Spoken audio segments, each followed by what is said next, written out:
যে আমরা বিএসটি থেকে আসছি তো মালিককে আচ্ছা আমরা দেখবো যে বিএসটি যেগুলো বাধ্যতামূলক পণ্য এগুলো জানা আছে আপনাদের যেগুলো বিএসটি বিক্রি করতে হলে বিএসটি সার্টিফিকেট লাগে বা লাইসেন্স লাগে কাগজপত্র আমরা পরে দেখবো।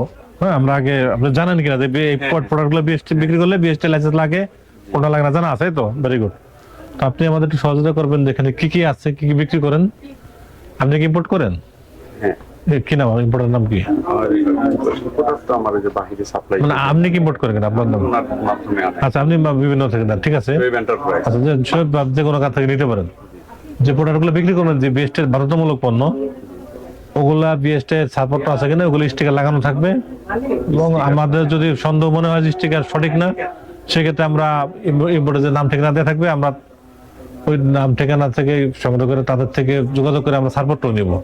আপনি তো আমাদের দেখান বিএসটি যেগুলো আছে আমি আমি প্রোডাক্ট দেখান এগুলো বিক্রি করতেছেন তো এটা কি পণ্য এটা কাগজপত্র পরে রাখেন এটা কি শ্যাম্পু এটা বিএসটি বাধ্যতামূলক পণ্য এটা কোন দেশ থেকে আসছে? মালয়েশিয়া থেকে আসছে। তো মালয়েশিয়া থেকে আসছে কোথাও লেখাও নাই যে লেখা আছে শ্যাম্পু যে কি ভাষা চায়না ভাষা বা কোনো মালয় ভাষা হইতে পারে। তো এটা ইম্পোর্ট কে করলো এটা প্রোডাকশন ডেট কবে এক্সপায়ারি ডেট কবে এটার মূল্য কত এটা সব এখানে থাকবে যখন ক্লায়েন্ট নিবে কাস্টমার নিবে তখন সকল তথ্য ইম্পোর্টারের ওই স্টিকারে দেওয়া থাকবে।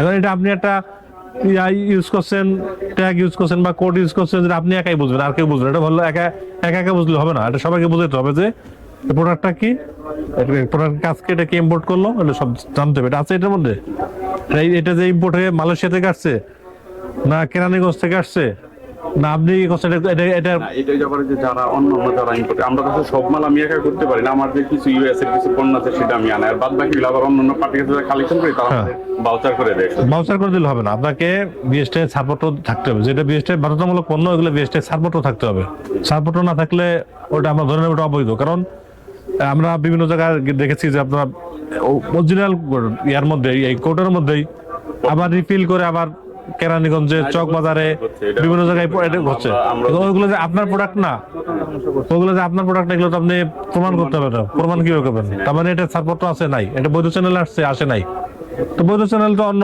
শ্যাম্পু আসছে সেগুলো বিক্রি করেন এগুলো বিক্রি করলে আপনাদের লাভ বেশি হয় সম্ভবত তাহলে আপনি কেন এটা বিক্রি করছেন অবৈধ প্রোডাক্ট কেন আপনি তারা সহযোগিতা করতেছেন সে বৈধতা আনলে সরকারকে ভ্যাট ট্যাক্স দিচ্ছে না সে বিএসটি থেকে কোনো গুণগত মান টেস্ট করতেছে না এটা কি মাথা ইউজ করা যাবে কিনা সরকার একটা স্ট্যান্ডার্ড নির্ধারণ করে যে এই স্ট্যান্ডার্ড অনুযায়ী হলে এটা শ্যাম্পু একটা স্ট্যান্ডার্ড আছে এটা নাম্বার আছে একটা 1269 সব ঠিকঠাক থাকলে দেন আপনি এটা মার্কেটে বাজারজাত করতে পারবেন তার আগে তো করার সুযোগ নাই তা আপনি এনে তারা অবৈধভাবে আনতেছে আপনি তাদের এগুলো বিক্রি করে তাদের সহযোগিতা করতেছেন কেন?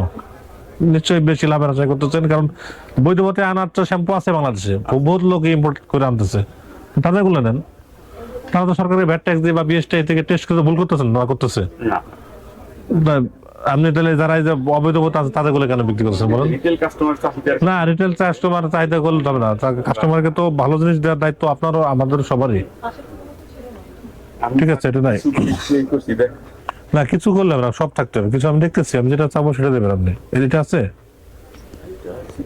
অন্য পণ্যগুলি আছে আপনার ফেস ওয়াশ আছে আমি যেটা বলতে এটা আছে করতে পারিনি এখন আপনি করতে পারেন না তো এটা তো ইম্পোর্ট করবে সে করবে আপনি তো ইম্পোর্ট করেন না আমি নিয়ে আমারই করতে হয় কারণ আমি ওখানে অর্ডার দিয়ে যে ওই যে শোয়েব এন্টারপ্রাইজ 4 মাস আমরা বানাই যে হ্যাঁ ওটা আমার পণ্য যেহেতু অর্ডার করা তাহলে আমারটা আমার করে নিতে হয় সেটা আসে কিভাবে লাগে তো চলে আসে তাহলে ইম্পোর্ট হয়ে আসে ইম্পোর্ট করলে তো আপনার এটা তো কাস্টমস আটকানোর কথা কাস্টমস থেকে তো বের হয়েছে কি না কাস্টমস থেকে বের আপনি মিস ডিক্লেয়ার দিবেন কাস্টমার এক্সেস কোড আছে তো যারা সিএনএফ যারা ওটা ছাড়া না সিএনএফ ছাড়াবে কি বিএসটি সাপোর্ট ছাড়া ছাড়ানোর কোনো সুযোগ নেই যেগুলো বিএসটির পণ্য বাধ্যতামূলক পণ্য এগুলো বিএসটি সাপোর্ট ছাড়া কাস্টম থেকে চালানোর কোনো সুযোগ নেই এসআই কোডায় লক থাকবে আপনি মিস ডিক্লেয়ার দেন যেটা বললো যে মিস ডিক্লেয়ার আমার মিডিয়া আছে ট্যাক্সের কাগজ আছে ওই আইটেম ওইটা থাকলো তাহলে তো আপনাকে বিএসটি থেকে টেস্ট করে গুণগত মান ঠিক আছে কিনা এটা ওই যে ইম্পোর্ট করে সে হয়তো আমাদের কাছে পৌঁছায় নাই আজকে না ওটা নিতে হবে তো দেখাই দাও ওটা সে পৌঁছে না এটা আপনার বুঝে নেওয়ার দায়িত্ব আপনার এখন স্যার বলছে যেটা বলবো সেটার কাগজ দেখাইতে অন্যটা থাকলো সেটা না মানি আপনার এগুলার স্টিকার লাগানো স্যার যেটা বলতেছে ওটা যদি কাগজ থাকে তুমি দেখাই দিবা ঠিক আছে, দেখা কষ্ট না, আপনি দেখালে তো আপনাকে ধন্যবাদ দেবো। আমরা তো আপনার সাথে যুদ্ধ করতে আসি নাই, আপনারা সচেতন করতে আসছে। এখানে আপনারা বিএসটি যেগুলো বাধ্যতামূলক পণ্য, বিএসটি স্টিকার দেওয়া থাকবে, বিএসটি চিহ্ন দেওয়া থাকবে, আমদানিকারকের নাম থাকবে। নির্দিষ্ট করে রাখছিলাম বিক্রি যে কিছু শোনেন, কিছু করার এক্সিবিশন এরকম না, আমি বলি আস্তে আস্তে যতবার ইম্পোর্ট হয়ে আসবে ততবারই করাইতে হবে। ততবারই এটা টেস্ট করতে হবে। কারণ একটা কোম্পানি এখন একটা বানাচ্ছে, তার চেঞ্জ হইতে পারে। হ্যাঁ, তো এটা আপনি দিচ্ছেন, আপনি ঠিক আছে, আমি দেখাচ্ছি। এটা 2025 সালে। 25 আগস্টে এই যে 3-4 মাস আগে আচ্ছা, নিলেন, অসুবিধা নেই। এটা কিনে এলো শোয়েব এন্টারপ্রাইজ, ঠিক আছে, নিল। সে 5টা নিচ্ছেন, আপনি সেটা বিল নিচ্ছেন, ভালো কথা। সেগুলো স্টিকার থাকতে হবে এখানে। যদি স্টিকার না থাকে তাহলে বৈধটা অবৈধ হয়ে যাবে। আপনি বুঝবো কিভাবে? আমি তো বিক্রি করছি, স্টিকার লাগান নাই, আছে তাহলে অবৈধ। আবার এটা মোবাইল কোড, এটা যদি এমন হয় যে আপনার কাগজ চাইছি, আমরা দেখাতে পারেন না, কাগজ থাকলেও এটা তোমার কোড এলাও করবে না, আপনাকে ইনস্ট্যান্ট দেখাইতে হবে। এটা ভ্রাম্যমাণ আদালত, মানে এখানে কোডটা আপনার এখানে বসছে, আর এখানে আপনার আসছে আর কি। হ্যাঁ, দেখাতে হবে। তো এটা নাই, এটার কাগজ নাই, আপনার কোনোটা এটা নাই। আপনি যে সিটাবিলে একটা দেখাইছেন আগে 25 সালের, তো এটার প্রোডাকশন ডেট কবে আসলো? এটা এটা ইম্পোর্ট হয়ে আসছে। ইম্পোর্টে আসলো কে? প্রক্টর কে বলালো, তার নাম বাজেই আনুক, তার নাম ঠিকানা কই? এই যে কাগজ লেবেল লাগানো হয় না। লাগান নাই মানে তো নাই এটা। তো যেগুলো কই থেকে আসছে? ইন্ডিয়া, না, এটা দুবাই। দুবাই থেকে আসছে। দুবাই থেকে আসছে, তো এটা ইয়া কই, ছাড়পত্র কই? না স্যার, এই একটা আছে স্যার, এই যে 25 সালে একটা ছাড়পত্র নিয়েছিল স্যার, অক্টোবরে ক্রিম আর ফেস ওয়াশ নিচ্ছে, ফেস ওয়াশ এটা স্যার। ঠিক আছে, নেন আপনি এইগুলো বলেন।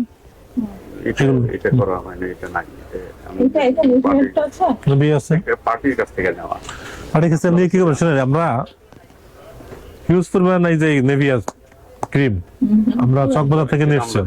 দেখছি এখন বানাইতেছে বৈশাখে। তো এটা আমরা নিয়ে এসেছি। এখন এইটা যে ওই প্রোডাক্ট আপনি কি বুঝবেন বলেন? আপনি পার্টিকে কিভাবে বিশ্বাস করবেন? বিশ্বাস করতে পারবেন? এটা যদি বৈধ চ্যানেল আসতো, বিএসটি ছাড়পত্র থাকতো, টেস্ট হইতো, টেস্ট হলে না বোঝা, টেস্ট ছাড়া কিন্তু এটা খালি মোড়কে দেখে বোঝার কোনো উপায় নাই। তো এইগুলো যারা অবৈধতা আনতেছে, তাদের আপনারা এখানে দোকান পোস্টার দিয়ে বসিয়ে তাদের সহযোগিতা করতেছেন, এটা করা যাবে না। সরকার আইন করছে, নিয়ম নীতি আছে, ওগুলো ফলো করে ব্যবসা করতে হবে। আমরা আগে আপনার এখানে কিন্তু আমরা গত আগস্ট সেপ্টেম্বরে আসছিলাম, এখানে দায়িত্বশীল যারা ছিলেন তারা বলছিলেন যে আগামী 30 দিনের মধ্যে এগুলো যেগুলো বিএসটির বাধ্যতামূলক পণ্য, বিএসটির স্টিকার, ইম্পোর্টার নাম ঠিকানা সব থাকবে। তো আপনারা কিন্তু করেন নাই, এইভাবে করলে হবে? এখানে আপনার তো বিএসটির হাতের মুঠো, আমরা আসবো না। আপনারা যদি মনে করেন যে বিএসটি আজকে আসলো, আবার 6 মাস পরে আসবে, তারা জরিমানা করবে, এভাবে চলি, এটা করে কিন্তু পার পাবেন না, পার পাওয়ার সুযোগ নাই। এখন অনেক ইয়ে আছে, এখন আমাদেরও লোকবল বাড়ছে, আপনারা সবাই মিলে যৌথভাবে আলোচনা করে ফেলতে হবে। আপনাদের কিন্তু করতে হবে। জিনিসগুলো এভাবে ফেলে রাখা যাবে না। ওনাদের বিরুদ্ধে প্রসিকিউশন দেন, আর হচ্ছে পরবর্তীতে আপনাদেরকে সতর্ক হতে হবে পুরোপুরি। এটা কাস্টমস থেকে খালাস করার কোনো সুযোগ নেই এসএস কোড লক খোলা ছাড়া। যদি আপনি মিস ডিক্লেয়ার দেন, মিস ডিক্লেয়ার যদি এসএস কোড দেন, সেক্ষেত্রে আপনাকে কাস্টমারটা ছাড়তে পারবে। যদি কাস্টম ছাড়েও আপনি মিস ডিক্লেয়ার দেওয়া ভুলে দিয়েছেন বা দিলেন, মালটা যদি খালাস হয়েও যায়, তাহলে আপনাকে যখন এই মালটা নিয়ে আসবেন, এই মালটা কোন এক জায়গায় রাখবেন, গোডাউনে বা কোথাও থাকবে, ডাইরেক্ট দোকানে না দিয়ে আপনার দায়িত্ব হচ্ছে ওই ইম্পোর্টের সকল কাগজপত্র দিয়ে বিএসটিকে এটা আবেদন করতে হবে বিএসটিতে যে আমি এই প্রোডাক্টটা ইম্পোর্ট করে এনেছি এবং এই মালটা আমার এই জায়গায় রক্ষিত আছে। তো আসার পরে যদি কোনো ভুল ক্রমে আপনার সেটা লক না হয়, আপনি মাল খালাস করে নিয়েও আসেন, আপনি কোনো একটা রাখেন, রাখার পরে যেগুলো বিএসটির বাধ্যতামূলক পণ্য, এগুলো আপনি বিএসটির আবেদন দেন যে টেস্ট করার জন্য কোনো কথা মান ঠিক আছে কিনা। কোনো কথা মান ঠিক থাকে, বিএসটির ছাড়পত্র নিয়ে দেন, আপনি মার্কেটিং করেন। তার আগে করার সুযোগ নেই। আপনি ওখান থেকে মাল ছেড়ে দিল আর আপনি দোকানে দিয়ে দিলেন, এটা করার সুযোগ নাই। বুঝলেন আমার কথা? জি বলেন। আমি 100 পিস আনলাম, 50 পিস আনলাম, বিভিন্ন আইটেম থাকে, 100টা আইটেম, 200 আইটেম, তখন বিএসটি করতে গেলে একটা চার্জ আছে 5,000 7,000 টাকা। ওটা সবার জন্য সেম টেস্ট ফি, সবার জন্য ফি। 100 পিসের মধ্যে ওই 100 পিস আনবেন না, আপনি বেশি আনেন, ওটা তো আমরা দেখবো না। আপনি আপনার সকল সুবিধা দেখলে তো হবে না, তো সরকারের সকল সুযোগ সুবিধা দেখতে হবে। আপনি হয়তো 5 পিস 10 পিস নিজের ইউজ করার জন্য আনতে পারেন। বিএসটি বলছে যে বিক্রয় বিতরণ, আপনি যদি কাউকে ফ্রিও দেন তাও আপনাকে বেস্টের রুলস ফলো করতে হবে। মালটার উপর রেট করে যায় হাই, তাহলে বেশি আনেন। চিন্তা করে আপনি যদি আমাদের অনেক বাধা আছে। আমার একজন ব্যবসায়ী যে আমার হোস্টেলে কথা বলার ঠিক আছে, আপনাদের আরো কথা থাকলে আপনারা আমাদের অফিসে আসেন, অফিসটা কাছে আমাদের তো ঢাকা অফিস, সেটা মানিকগঞ্জ, আগে ছিল ময়মনসিংহ, সবকিছু মিলে ঢাকা অফিস, ঢাকা বিভাগটা ফরিদপুর সহ। তো সেইটা যদি এখনো আপনাদের আরো কিছু অফিস হয়েছে, এখন ঢাকা মানিকগঞ্জ আমাদের বিএসটি এরিয়াতে, আপনারা যান বিএসটিতে আসেন, আমরা কথা বলার জন্য বসে আছি, আসেন। করতেছি না আমার সুবিধার জন্য, আমার তাদের বলতে এখানে আমাদের নতুন অ্যাসোসিয়েশন এখন গড়ে ওঠে না যে সবাইকে নিয়ে যাবো, হ্যাঁ একটা কাজ করবো, সেটাও হয় না। আমরা ছিলাম গুলশানে, হ্যাঁ ওইখানে একটা ছিল আমাদের, দ্বিতীয়বার খুব পরে তৃতীয়বারে আবার ভেঙে নিয়ে যায়। এইভাবে আমাদের এখনো হয় না, ওইটা হয়ে যাবে আশা করি। আর আমাদের এই সমস্যাটা খুব বললাম আর কি। এখন এটা যেটা বললেন, এটা জানার জন্য আপনাকে অ্যাসোসিয়েশন নিয়ে যেতে এরকম না, আপনি একাই আসেন, কোনো অসুবিধা নেই। BST one stop service centre আছে, তারাই আপনাকে সব বলবে। না হলে ভিতরে আমাদের ঊর্ধ্বতন স্যাররা আছেন, তারা কথা বলবেন, কোনো অসুবিধা নাই। আপনাকে তো আসতে হবে না, এসে যদি মাল খালাস করে সরাসরি বিক্রি করেন তো করা যাবে না। হ্যাঁ ঠিক আছে, ঝামেলার জন্য যদি সরকার নিয়ম কানুন করছে, আইন কানুন করছে, কিন্তু মেনেই চলতে হবে আপনাদের এখানে না। তাড়াতাড়ি করলে আপনি গোডাউনে রেখে তারপরে সাপোর্ট নেন বা টেস্ট করে দেখেন যে এটা যদি মান ঠিক আছে কিনা, যদি একটা নিম্নমানের হয়, আপনি কি আমাদের বাংলাদেশে এটা পণ্য কি বিদেশে ঢুকাতে পারবেন? নিম্নমানের একটা পণ্য নিবে তারা, দুবাই থাইল্যান্ড বা নিবে, তাদের দেশের মাল সঠিক আছে কিনা। দেখবেন কিছু প্রোডাক্টে লেখা আছে যে অনলি ফর এক্সপোর্ট, তারা কিন্তু ইউজ করতেছে না, অনলি এক্সপোর্ট। আমাদের তারা কি দিচ্ছে টেস্ট না করে আমাদের বিক্রি করা ঠিক কিনা বলেন? তাহলে আমরা টেস্ট করে না করে বিক্রি করতেছেন। হ্যাঁ ঠিক আছে, সবই ঠিক আছে। ওই যে মূল বিষয়টা হচ্ছে আমাদের অনেক বাধা আছে, আমাদের দেশে কিন্তু অনেক বাধা আছে। আমার এই বয়সে আমি বলতেছি, অভিজ্ঞতা থেকে বলতে, আমি আপনার প্রায় 35 বছর আমার ইম্পোর্ট লাইনে, অনেক বাধা আছে। হ্যাঁ কাস্টমসে আছে, বিভিন্ন জায়গায় আছে। এটা আমাদের মধ্যে মিল অ্যাসোসিয়েশন নেই, মিলও নাই। একজন ব্যবসায়ী একজন না, অ্যাসোসিয়েশন দরকার নাই তো। শুনেন, আপনি হচ্ছেন এখানকার হোলসেলার, আপনি এখান থেকে যা দেবেন সারা দেশে কিন্তু ওইভাবে ছড়াই পড়বে। তাহলে আপনি ভালো করে স্টিকার লাগানো, ইম্পোর্ট করে যেগুলো বিএসটি ছাড়পত্র নিয়ে আছে, টেস্ট করা আছে, কোনো কথা ঠিক আছে, সেগুলো দেন আপনি। এগ্রি, আমি 100% করেন, এগ্রি আমরা করেন। আমরা সমস্যা কিন্তু আছে, একজন পার্সোনালি যাবো না, বিজনেস হবে না। এগুলি করতে করতে আমার মানে শুনেন, আপনারা মনে করেন যে বিএসটি জরিমানা করছে, বলা যায় না। আমি বলি শুনেন, আপনারা মনে করেন যে বিএসটি জরিমানা করছে, আসলে আমাদের জরিমানা উদ্দেশ্য না। আমরা যদি এখানে জরিমানা না করে যদি দেখতাম সব ঠিক আছে, তাহলে আমরা অবশ্যই কি আমার মহাপরিচালক মহোদয় থাকে বলতে পারতাম যে স্যার মার্কেটে সব ঠিক আছে, সেও আর বেশি খুশি হতো যে তাহলে আমরা কাজ করছি, সব ঠিক আছে। এখন বোঝা যায় যে আমরা আমাদের কোনো গাফিলতি আছে, মার্কেটে আমরা এত মনিটরিং করতেছি কিন্তু আপনারা ঠিক হচ্ছেন না। এই জন্য আপনারা ঠিক হন, ঠিক হলে আমাদেরও ভালো লাগবে।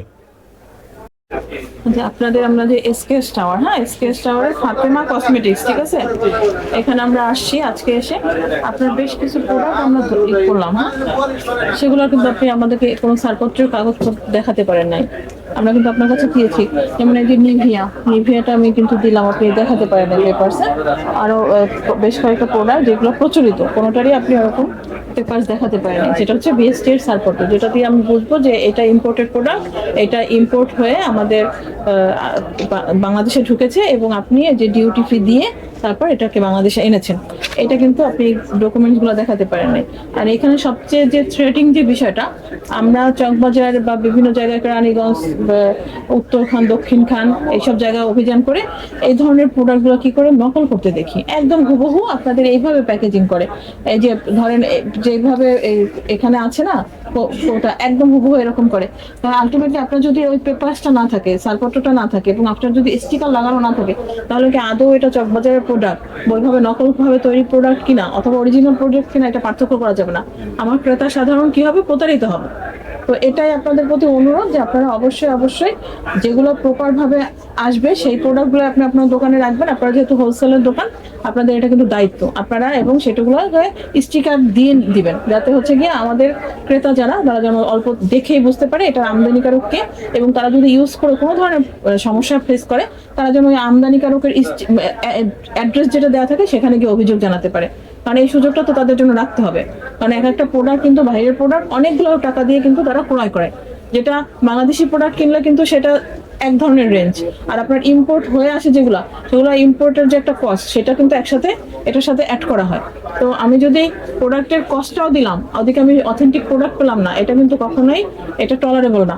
তো এই জন্য আপনি যেহেতু আমাদেরকে কোনো ধরনের কোনো প্রোডাক্টের এইগুলা প্রোডাক্ট যেগুলো আমরা দেখেছি সেগুলোর কাগজ দেখাতে পারে না, এই জন্য আপনাকে 1 লক্ষ টাকা জরিমানা করা হলো, আপনাকে এই মুহূর্তেই দিতে হবে এবং ভবিষ্যতের জন্য আপনাকে সতর্ক হতে হবে। ধন্যবাদ।